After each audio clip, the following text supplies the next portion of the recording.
For decades, everyone assumed TGIF stood for Thank God It's Friday. And for decades, everyone had it wrong. In February 2025, the man who actually created the block, a promotions producer named Jim Henson, appeared on Danielle Fishel's Pod Meets World podcast and set the record straight. The real meaning was, thank goodness it's funny, changed specifically to dodge a legal problem with the TGI Fridays restaurant chain. You planned your entire Friday night around this block for years, and you never even knew what the name meant. That's a fitting metaphor for TGIF as a whole, because there is a lot about this programming block that slipped right past you. Tonight, we're talking about the shows that ABC crammed into the lineup, prayed would catch on, and then quietly buried when they didn't. We're talking sitcoms that lasted a handful of episodes, shows with Oscar winners hiding in the supporting cast, and premises so bizarre they sound like something pitched at 3 in the morning after way too much coffee. These are the forgotten TGIF shows that disappeared almost overnight. If you're the kind of person who gets a warm feeling from a Friday night rerun, do me a favor and hit that like button and subscribe, because it helps more than you think. Now let's get into it. Before we count these down, we need to set the stage. TGIF launched on Friday, the 22nd of September 1989, with a 2-hour lineup running from 8 to 10 p.m. Eastern. Opening night featured Perfect Strangers, the series premiere of Family Matters, a new season of Full House, and Just the 10 of Us. Janicek had already branded ABC's Tuesday comedies as Terrific Tuesday earlier that year, and this Friday concept earned the green light from ABC Entertainment president Bob Iger, yes, that Bob Iger, the one who would eventually run Disney, along with executive Stu Brower. And the formula worked spectacularly. During the peak years, from 1989 to 1996, TGIF owned Friday nights in a way no programming block had before. Full House hit number 8 nationally for the 1991 to 92 season. Family Matters averaged over 20 million viewers per episode across its first 5 seasons.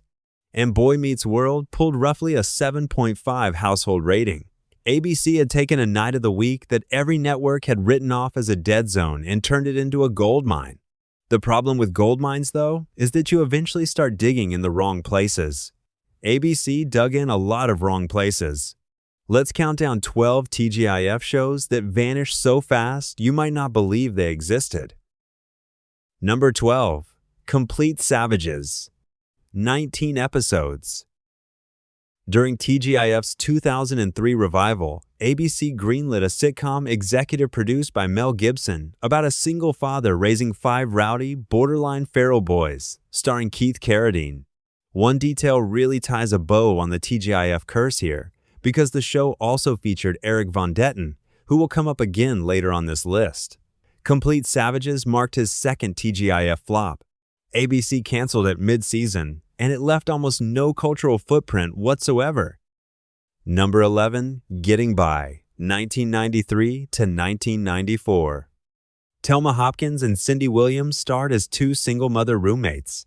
On paper, you've got a bosom buddies veteran and a proven TV comedy performer. In practice, nobody watched. What happened next stands as one of the stranger moves in TGIF history, because rather than simply canceling the show, ABC essentially traded it to NBC, where it limped through a second season before finally getting put down. A show so forgettable that even the network that created it didn't want to be the one to cancel it. Number 10, Brothers Keeper, 23 episodes. This one stings, because Brothers Keeper wasn't even bad. William Ragsdale starred as a mild-mannered widowed English professor whose place-kicker brother moves in. Audiences responded, averaging 10.7 million viewers and finishing 62nd out of 155 primetime shows that season. Ragsdale's show often won its 9:30 time slot outright, and ABC still canceled it. Fans and critics have spent years pointing out that the premise, uptight intellectual living with his wild athlete brother, essentially served as the blueprint for 2.5 Men, which ran for 12 seasons and became one of the most profitable sitcoms in television history. Brothers Keeper briefly surfaced on early Hulu, then disappeared entirely, and you cannot watch this show anywhere right now. Number 9, Going Places, 19 episodes.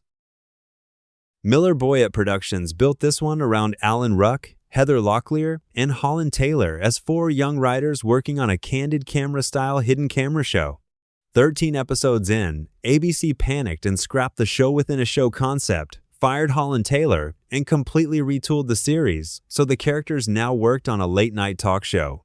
Watching it unfold felt like seeing a show have an identity crisis in real time. The real gut punch, though, came from how Going Places ended up on the schedule in the first place. Because Miller Boyett wanted control of every single Friday night slot, and to make room for it, they killed off Just the 10 of Us, a show that still pulled perfectly decent ratings. Sometimes the forgotten show isn't just a victim. Sometimes it's the murder weapon. Number 8. Where I Live. Only 15 episodes aired. This one qualifies as a genuine tragedy. Michael Jacobs, the same creator who gave us Boy Meets World, built Where I Live around Doug E. Doug is a Trinidadian-American teenager growing up in Harlem. Based on Doug's real childhood, critics loved it.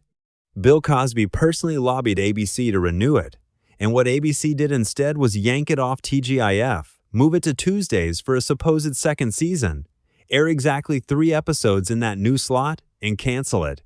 21 episodes were produced, and only 15 ever saw the light of day in the United States. A critically acclaimed show backed by Bill Cosby still couldn't survive the TGIF meat grinder. Number 7. Two of a Kind. 22 episodes.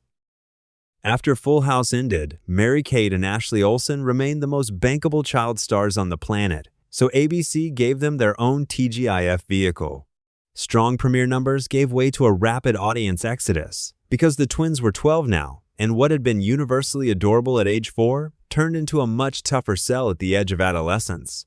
The historically significant detail that most people miss about Two of a Kind is that it became the last show ever produced by Miller Boyett Productions before the company shut down, ending a relationship with ABC that had lasted 27 years.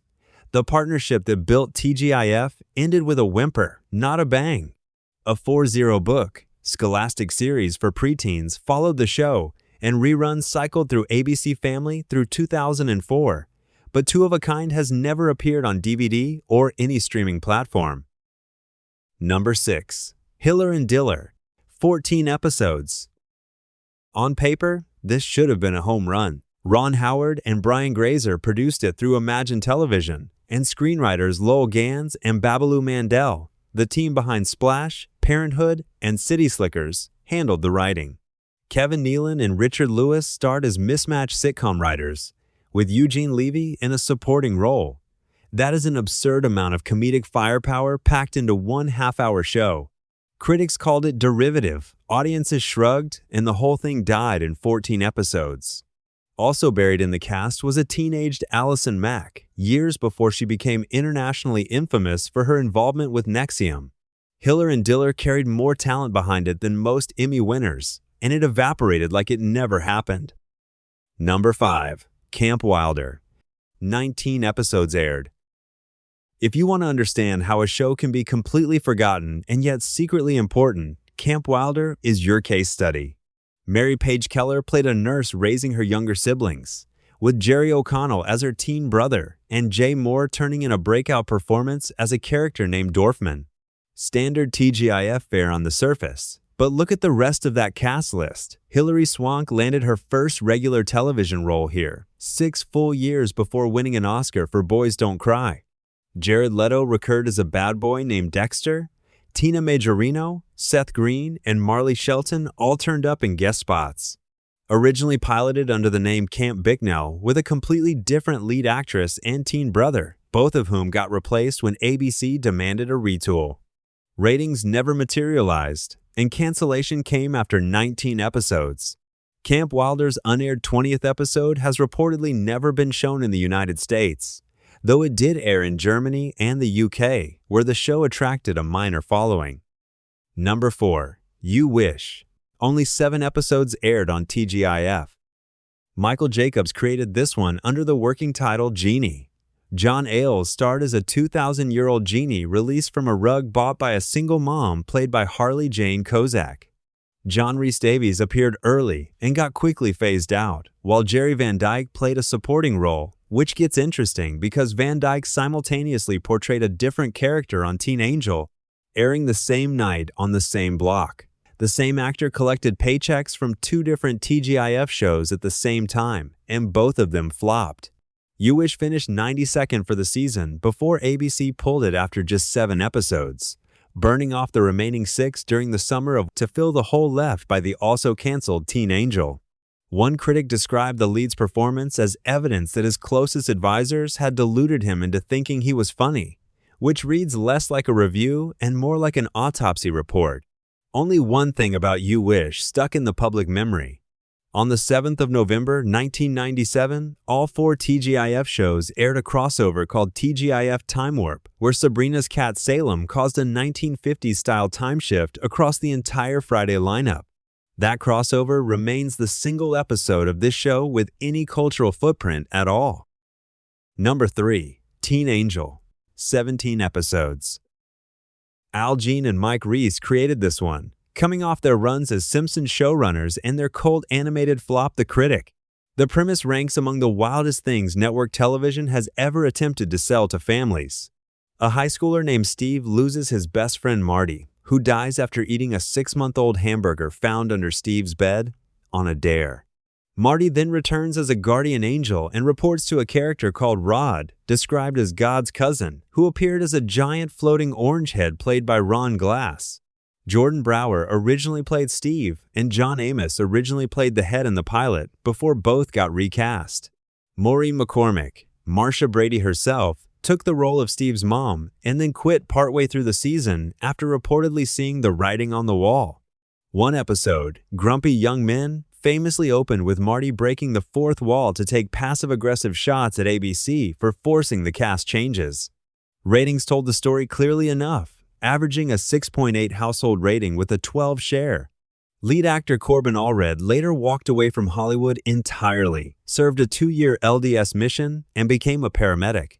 TGIF enthusiasts point to Teen Angel as the moment the block lost its identity. The show wasn't trying to be a family sitcom anymore. Whatever it was trying to be, it turned out nobody wanted it on a Friday night. Number 2. Odd Man Out. 13 episodes. This is the show that killed TGIF, and not in a figurative sense. Odd Man Out holds the distinction of being the last new sitcom to ever debut on the original block. Bill Cosby executive produced, and Eric Von Detten starred as a 15-year-old who's the only male in a house full of women, including Marky Post as his mom and a young Jessica Capshaw as his aunt.